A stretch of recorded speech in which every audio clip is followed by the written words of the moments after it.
የፈለጉትን እኮ ማድረግ አልቻሉም። ጦርነት እናድርግ አሉ። ጽምዶ ንፍጠር ከኢሳያስ ጋር አሉ ነው አላቸው።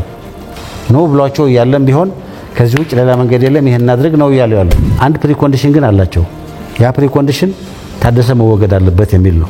እሱ ሳይወገድ እነዚህ ዓላማዎች መፈጸም አይቻሉም። በትግራይ የሁለት ዓመታት ጦርነት ወቅት በትግራይ አቅጣጫ የውጊያዎቹ መሪና አዋጊ ከነበሩት የጦር አመራሮች መካከል አንዱ የነበሩት ጀነራል ጻድቃን ገብረትንሳይ ብቅ ብለዋል። ጽምዶ የተባለው የኤርትራና የህወሓት ጥምረት ፋኖንም አጠቃሏል ብለዋል። የቀድሞ የህወሓት መስራችና የድርጅቱ ሊቀመንበር የነበሩት አቶ ስብሃት ነጋ በበላይ ጠባቂነት እየመሩት ነው ሲሉም ተናግረዋል። በርካታ ያነሷቸው ጉዳዮችም አሉ። በመግቢያችን ላይ ተከታተላችሁትም ከዚሁ ጋር የተያያዘውን ነው ይዘነዋል።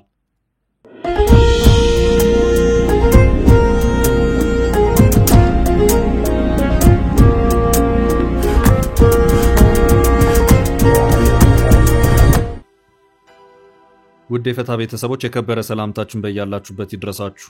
ለተረቡ የምሽት መረጃዎችን ነው ብለናል። እንደተለመደው መረጃውን በቅድሚያ በማስተዋወቅ እንጀምር። በትግራይ የሁለት ዓመታት ጦርነት ወቅት በትግራይ አቅጣጫ የውጊያዎቹ መሪና አዋጊ ከነበሩት የጦር አመራሮች መካከል አንዱ የነበሩት ጀነራል ጻድቃን ገብረትንሳይ ብቅ ብለዋል። ጽምዶ የተባለው የኤርትራና የህወሓት ጥምረት ፋኖንም አጠቃሏል ብለዋል። የቀድሞ የህወሓት መስራችና የድርጅቱ ሊቀመንበር የነበሩት አቶ ስብሃት ነጋ በበላይ ጠባቂነት እየመሩት ነው ሲሉም ተናግረዋል። በኢሳያስና በደብረ ጽዮን እንዲሁም የማይገባውን ያገኘ ግን ደግሞ ያልተጠቀመበት ሰው ባሏቸው የቀድሞ ጓዳቸው ጀነራል ታደሰ ዙሪያ የሚያሉት ነገር አለ። ሁሉንም ዘርዘር አድርገን ይዘነዋል። ጠቅላይ ሚኒስትሩና ጀነራሉ ተገናኝተዋል። በህወሓትና ፌደራል መንግስቱ መካሰሱ ባየለበት ጀነራል ታደሰ ወረደ ወደ አዲስ አበባ አቅንተዋል። ህወሓት ለጦርነት እየተዘጋጀ ነው የሚል ተከታታይ ክሶች እየተሰሙ ባሉበት ጀነራል ታደሰ ወረደ ከጠቅላይ ሚኒስትር አብይ አህመድ ጋር ተገናኝተዋል።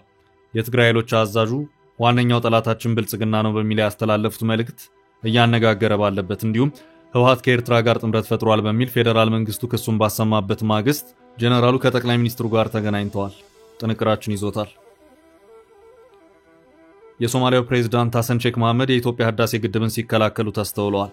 በአረቡ ዓለም ተደማጭ ከሆነው አልአረቢያ እንግሊዘኛ ሚዲያ ጋር ትላንት ባደረጉት ቆይታ ግድቡ እዚህ ቦታ እንኳንም ተገነባ ብለዋል። ፕሬዝዳንቱ ለምን በህዳሴው ግድብ ምረቃት ላይ እንደተገኙም አብራርተዋል። ግብጽን አስከፍተው ስለመሆኑ ተጠይቀው መልስ ሰጥተዋል። ስለ ቀይ ባህርም አንስተዋል። ቃለ መጠይቁን የምንመለከት ይሆናል።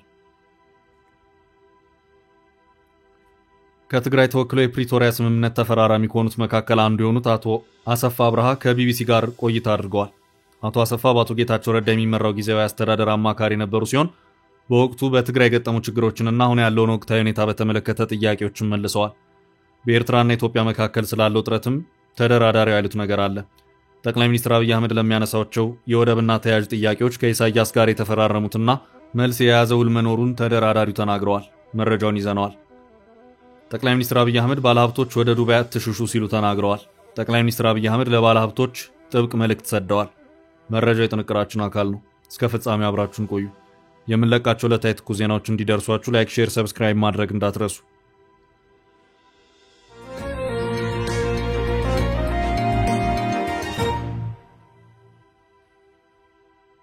ጽምዶ ፋኖንም አካቷል። ስብሃት ነጋም የበላይ ጠባቂ ሆኗል። ጀነራል ጻድቃን በትግራይ የሁለት ዓመታት ጦርነት ወቅት በትግራይ አቅጣጫ የውጊያዎቹ መሪና አዋጊ ከነበሩት የጦር አመራሮች መካከል አንዱ የነበሩት ጀነራል ጻድቃን ገብረትንሳይ ብቅ ብለዋል። ከወቅቱ የትግራይ ፖለቲካ ጋር ያሉ ጉዳዮችን በማንሳት አሁንም ስጋት ናቸው ያሏቸውን ጉዳዮች አንስተዋል። ከቀድሞ የትግራይ ጊዜያዊ አስተዳደር ፕሬዝዳንት አቶ ጌታቸው ረዳ ጋር ትግራይን ጥለው የወጡት ጀነራል ጻድቃን ጽምዶ በሚል በህወሓትና በኤርትራ መንግስት መካከል ተፈጥሯል ስለተባለው ጥምረትም ተናግረዋል።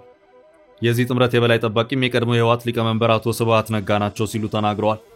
አቶ ጌታቸው ረዳ የትግራይ ጊዜያዊ አስተዳደር ፕሬዝዳንት መሆናቸው አክትሞ በምትካቸው አሁን ትግራይን በፕሬዝዳንትነት እየመሩ ያሉት ሌተናል ጀነራል ታደሰ መካተታቸውን ተከትሎ ጀነራል ጻድቃን በቀድሞ ጓዳቸው ጀነራል ታደሰ ላይ ጠበቅ ያለ ትችታቸውን አሰምተዋል። ጀነራል ጻድቃን በዚሁ ማብራሪያቸው አሁን ባለው ሁኔታ በትግራይ አቃፊ የሆነ ጊዜያዊ መንግስት መመስረት አለበት። ታደሰ ያን ጊዜ የትግራይ ጊዜያዊ አስተዳደር ፕሬዝዳንትነት ስልጣንን ሲረከብ በዓለም አቀፉ ማህበረሰብ ፊት 8 ነጥቦች ተገብራለሁ በሚል ነበር። ከአዲስ አበባ ሰነድ ፈርሞ መቀሌ የተመለሰው ለዚህም ቃል በመግባትና በፊርማውን በማረጋገጥ ነበር። አሁን ነገር ወደ ኋላ መለስ ተብሎ ሲታይ ታደሰ ከፈረማቸው ውስጥ አንዱንም አልተገበረም። በዚሁ አዲስ አበባ ፊርማ መሰረት ታደሰ ተፈናቃዮችን አልመለሰም። ከውጭ ኃይሎች ጋር የተጀመረውን ግንኙነት አላስቆመም። በዚህ በኩል እሱ ይገናኝ አላውቅም፣ እሱ ግን እኔ የለውበትም አልተገናኘውም ይላል።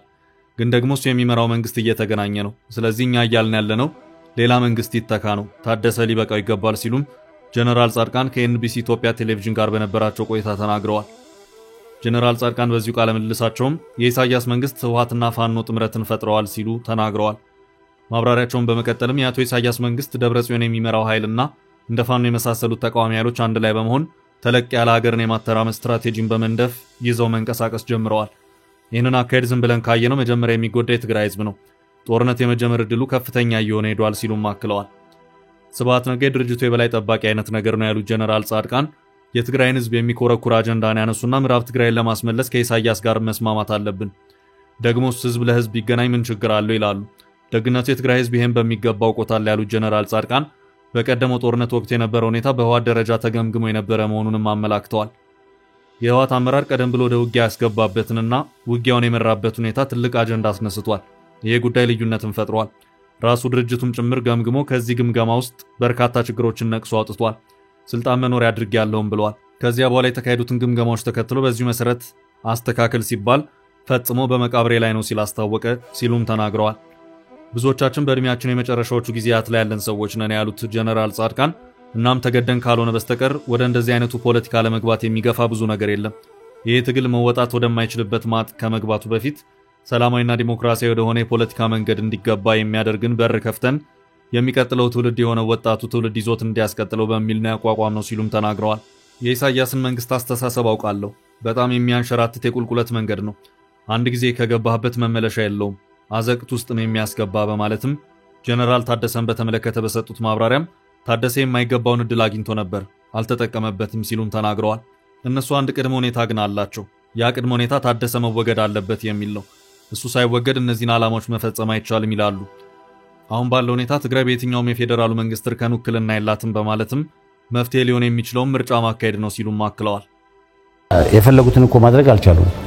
ጦርነት እናድርግ አሉ፣ ጽምዶ ንፍጠር ከኢሳያስ ጋር አሉ፣ ነው አላቸው። ነው ብሏቸው ያለም ቢሆን ከዚህ ውጭ ሌላ መንገድ የለም ይሄን እናድርግ ነው ያለው። አንድ ፕሪኮንዲሽን ግን አላቸው።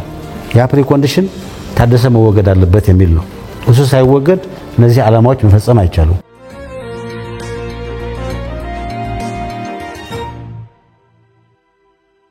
ወደ ቀጣይ መረጃ አለፍን።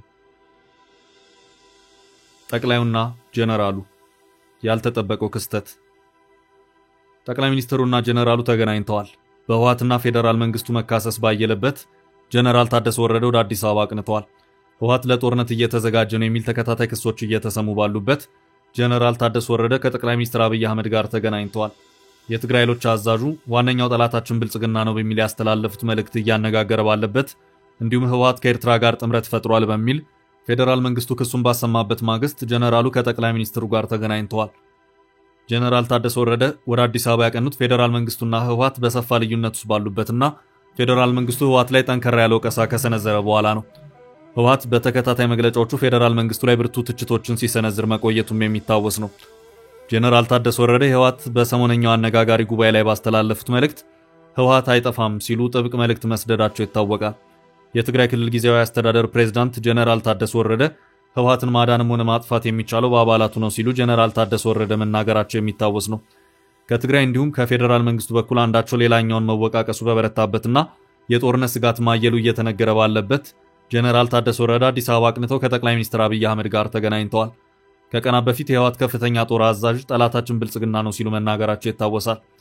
በራያ የሚንቀሳቀሰው የህወሓት ጦርን የሚመሩት ጀነራል ዮሐንስ ወልደ ጊዮርጊስ ወይም ጆን መዲድ በህወሓት ልሳን በሆነው ወይን ባስተላለፉት የቪዲዮ መልእክት ላይ ብልጽግና ጠላታችን ነው ሲሉ ያስተላለፉት መልእክት አነጋጋሪነቱ ባየለበት ነው የክልሉ ጊዜያዊ አስተዳደር ፕሬዝዳንት ድንገት አዲስ አበባ ላይ ከጠቅላዩ ጋር የታዩት። በራያ የሚንቀሳቀሰው የህወሓት ጦርን የሚመሩት ጀነራል ዮሐንስ ወልደ ጊዮርጊስ ወይም ጆን መዲድ ዋና ጠላታችን ብልጽግና ነው፣ ይህን የማይረዳ ሰው የለም ሲሉ ተናግረዋል። ጀነራል ጆን መዲድ አስረግጠው በተናገሩት መልእክታቸው ዋና ጠላታችን ብልጽግና ነው፣ በዚህ የሚደራደር ሰው ይኖራል ብዬ አላስብም ያሉ ሲሆን ጠላታችን ይታወቃል ሲሉ አጽንኦት ሰጥተው የተናገሩት መልእክት ሲያነጋግር ቆይቷል። ለብልጽግና ስርዓትም ዋነኛ ጠላቱ እኛ ነን፣ ፋኖ አይደለም እኛ ነን ሲሉ ጀነራሉ አጽንኦት ሰጥተዋል። በፌዴራል መንግስቱ በኩልም ህወሓት ከፋኖ ኃይሎች ጋር አንድ ላይ ሆኖ ወግቶናል በሚል በይፋ የደብዳቤ ክስ መቅረቡ ይታወቃል። በውጭ ጉዳይ ሚኒስቴር በኩል ለተባበሩት መንግስታት ድርጅት በተጻፈው ደብዳቤ የኤርትራ መንግስትና ህወሓት በቅርቡ በአማራ ክልል ወልዲያ ከተማን ለመያዝ በፋኖ ታጣቂዎች በተካሄደው ጥቃት ውስጥ ተሳትፈዋል የሚል ክስ ቀርቧል። ሚኒስትሩ የህወሓት አዛዦችና ተዋጊዎች በዘመቻ ውስጥ በቀጥታ ተሳትፈዋል ሲል ይከሳል። ይኸው ብርቱ መካሰስ ባየለበት የክልሉ ጊዜያዊ አስተዳደር ፕሬዝዳንት በትላንትናው ዕለት አዲስ አበባ ከትመው ከፌዴራል መንግስቱ እንዲሁም ከክልል አመራሮች ጋር መገናኘታቸው ነው የተገለጸው። ከጀነራል ታደሰ ወረደ ከዚሁ ጉዟቸው ጋር ተያይዞ የትግራይ ክልል ወቅታዊ ሁኔታን በተመለከተ የተባለ ነገር ባይኖርም ጀነራሉ አዲስ አበባ የመጡበት ዋነኛ ጉዳይ ገቢዎች ሚኒስቴርና የጉምሩክ ኮሚሽን በጋራ ካካሄዱ 7ኛው የታማኝ ግብር ከፋዮች የእውቅናና ሽልማት መርሃ ግብር ጎን ለጎን የታክስና ጉምሩክ የቴክኖሎጂ ስርዓቶች ምረቃ ፕሮግራምን ለመካፈል መሆኑን ከመንግስት ሚዲያዎች የተገኙ መረጃዎች ያመለክታሉ። የሁሉም ክልሎች ርዕሰ መስተዳደሮች እንዲሁም የፌዴራል መንግስቱ ከፍተኛ አመራሮች በዚሁ የምረቃ ስነ ስርዓት ላይ መገኘታቸውም ተመልክቷል።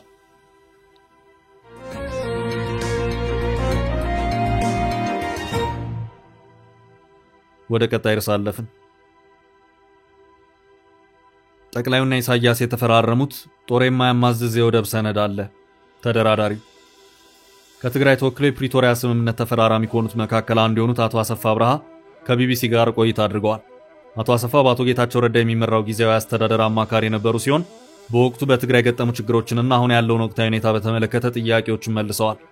ተደራዳሪው በቃለ ምልልሱ መግቢያ እርሳቸው ዋነኛ አማካሪ የነበሩት የጊዜያዊ አስተዳደሩ የፈረሰበትን ምክንያት በተመለከተ ለቀረበላቸው ጥያቄን በሰጡት ማብራሪያ ላይ እኛ ከብልጽግናም ሆነ ከሻዕቢያ የሚደረግን ጥምረት ላይ ሳይሆን የፕሪቶሪያ የሰላም ስምምነት ላይ ነበር ትኩረታችን የነበረው ሲሉ ተናግረዋል። ደክሞናል፣ ይህን አርገን ህዝቡን ካስከፊ ግጭት አዙሪት እንታደገው ብንልም ድንገት ያልጠበቅነው ሆነ ያሉት አቶ አሰፋ የትግራይ ወታደራዊ አዛዦች በፖለቲካው የበቁ ናቸው፣ ይሄ ይጠፋቸዋል ብለን አናስብም ሲሉ አመልክተዋል። ሆኖም ከስምምነቱ በኋላ ያላሰብነው ሆነ፣ መፈንቅለ መንግስት ከማድረግ ባለፈም እኛን ለመግደል ወስነው ነበር ሲሉ ተናግረዋል። የአቶ ጌታቸው ረዳ ጊዜያዊ አስተዳደር አላሳካውም በሚል የሚነሳውን የተፈናቃዮች ጉዳይ በተመለከተ ተደራዳሪው በሰጡት ማብራሪያ ላይም መጀመሪያ የሚቀድመው ሰብአዊነት ጉዳይ ነው በሚል መንቀሳቀሳቸውን ገልጸዋል። ተፈናቃዮች ወደ ቦታቸው ከተመለሱ በኋላ የግዛት ጥያቄ ይቀጥላል ቢባልም ሆኖም በእነርሱ በኩል መጀመሪያ የግዛት ጥያቄ ይመለስ የሚል ልዩነት ውስጥ መገባቱን አክለው ገልጸዋል። በተለይም በወልቃይት የተፈናቃዮች ጉዳይ ላይ ከፍተኛ አለመግባባት መፈጠሩን አንስተዋል።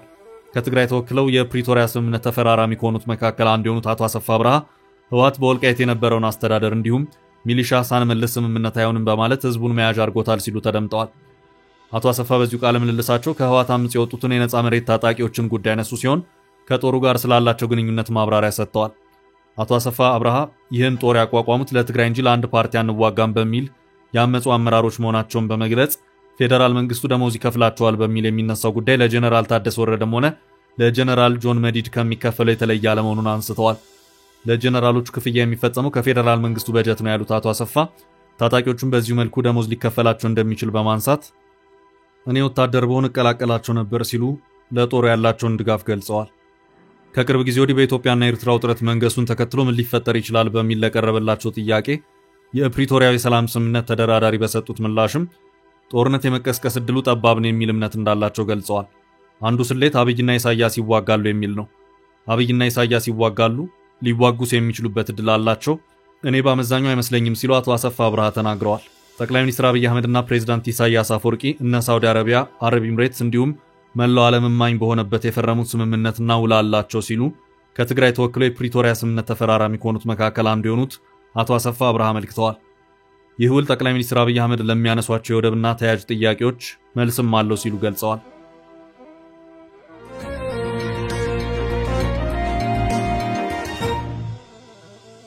በቀጣይ ርዕሳችን የሶማሊያው ፕሬዝዳንት ግድቡን ተከላከሉ። ኢትዮጵያ የባህር በር የመጠቀም መብት አላት። የሶማሊያው ፕሬዝዳንት ሐሰን ሼክ መሐመድ የኢትዮጵያ ህዳሴ ግድብን ሲከላከሉ ተስተውለዋል።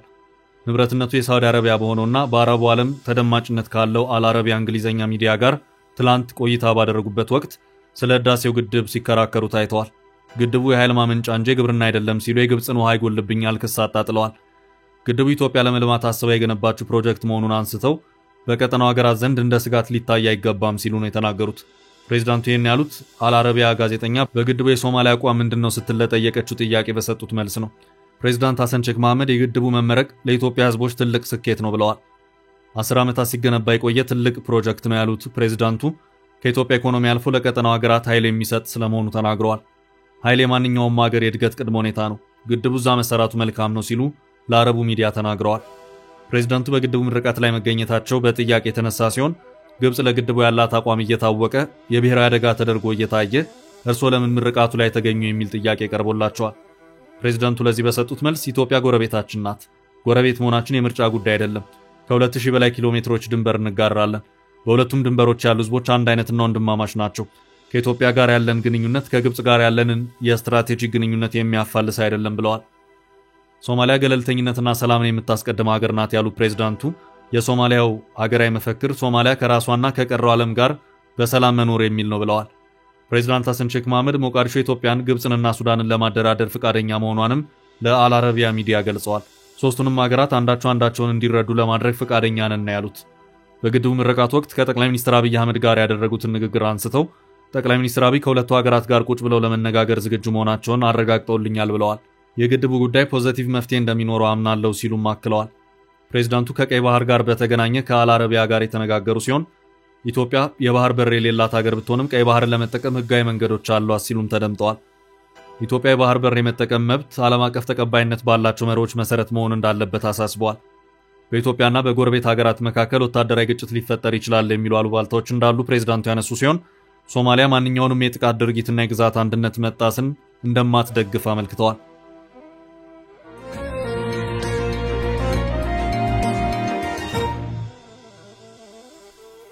በመጨረሻ እርሳችን ባለሀብቶች ወደ ዱባይ አትሽሹ ጠቅላይ ሚኒስትር አብይ አህመድ ባለሀብቶች ወደ ዱባይ አትሽሹ ሲሉ ተናግረዋል። በኢትዮጵያ የሚሰሩ ባለሀብቶች በተግዳሮት ወቅት ከመንግስትና ከህዝብ ጋር የሚቆሙ ታማኞች መሆን እንደሚገባቸው ጠቅላይ ሚኒስትር አብይ አህመድ አሳስበዋል። በደህናው ጊዜ ሀብት የሚያካብቱ ባለሀብቶች በችግር ጊዜ ወደ ዱባይ የሚሸሹ መሆን የለባቸውም ሲሉ ጠቅላይ ሚኒስትሩ ተናግረዋል።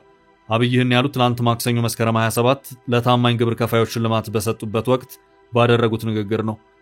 በዚሁ መርሃ ግብር ላይ 700 ግብር ከፋዮች እውቅናና ሽልማት ተበርክቶላቸዋል። በዚሁ መርሃ ግብር ላይ መንግስት ከታማኝ የግብር ከፋዮች ጋር በጽሁፍ ያልሆነ ስምምነት መፈጸም እንደሚፈልግ ጠቅላይ ሚኒስትር አብይ ተናግረዋል። ስምምነቱ ከያዛቸው 3 ነጥቦች መካከል የመጀመሪያው ለማህበራዊ ዓላማ መስራት የሚለው እንደሆነም አስረድተዋል። የግሉ ሴክተር ከትርፍ በላይ ማህበራዊ ዓላማን ያነገበ ስራ የእያንዳንዱ ኩባንያ የሥራ ኃላፊዎችና ባለቤቶች አንዱ ዋነኛ ተልዕኮ መሆን አለበት። ሰርቶ ከግማሽ ቢሊዮን ብር በላይ ግብር የሚከፍል ሰው ከትርፍ በላይ ለማህበራዊ ዓላማ ራሱን ማዘጋጀት ይኖርበታል ብለዋል ጠቅላይ ሚኒስትሩ። አብይ በሁለተኛነት ያነሱት ነጥብ ባለሀብቶች በችግር ጊዜ ከመንግስት ጋር አብሮ መቆም ያለባቸው መሆኑን ነው። በታማኝነት ልናገለግላችሁ ስለወሰንም በስኬትም በተግዳሮትም ከመንግስትና ከህዝብ ጋር የምትጋሩ ታማኞች መሆን አለባችሁ። በደህናው ዘመን የምትሰበስቡና ሀብት የምታካብቱ፣ በችግር ጊዜ ደግሞ ወደ ዱባይ የምትሸሹ መሆን የለባችሁም። በመከራውም ጊዜ በስኬቱም ጊዜ በጋራ ጸንተን የምንቆም መሆን አለብን ሲሉ ማሳሰባቸውን ኢትዮጵያ ኢንሳይደር በዘገባው አመልክቷል። ባለሀብቶች የሀገርን ጥቅምና ትውልድን የሚያስቀድሙ መሆን አለባቸው የሚለው በጠቅላይ ሚኒስትሩ የቀረበ ሶስተኛ የስምምነት ነጥብ ነው። የምንሰራው ለእኛ ብቻ ሳይሆን ለትውልድ ጭምር ነው የሚለውን አምናችሁ ከልብ ተቀብላችሁ የምትተገብሩ መሆን ይጠበቅባቸዋል። ያ ሲሆን ከሰፈሮቻችን ወጥተን ላቅ ያለ ስራ ለመስራት በእጅጉ ያግዘናል ሲሉ አጽንኦት ሰጥተዋል። ውድ ቤተሰቦቻችን ለዛሬ ያዝንላችሁን ርዕሰ ጉዳዮች እዚህ ላይ ቋጨን። ላይክ፣ ሼር እና ኮሜንት በማድረግ ለቻናላችን ድጋፋችሁን መግለጽ እንዳትዘነጉ እያልን ከሌሎች መረጃዎች ጋር ደግመን እስክንገናኝ ቸር ያሰማን ስንል ተሰናበትን።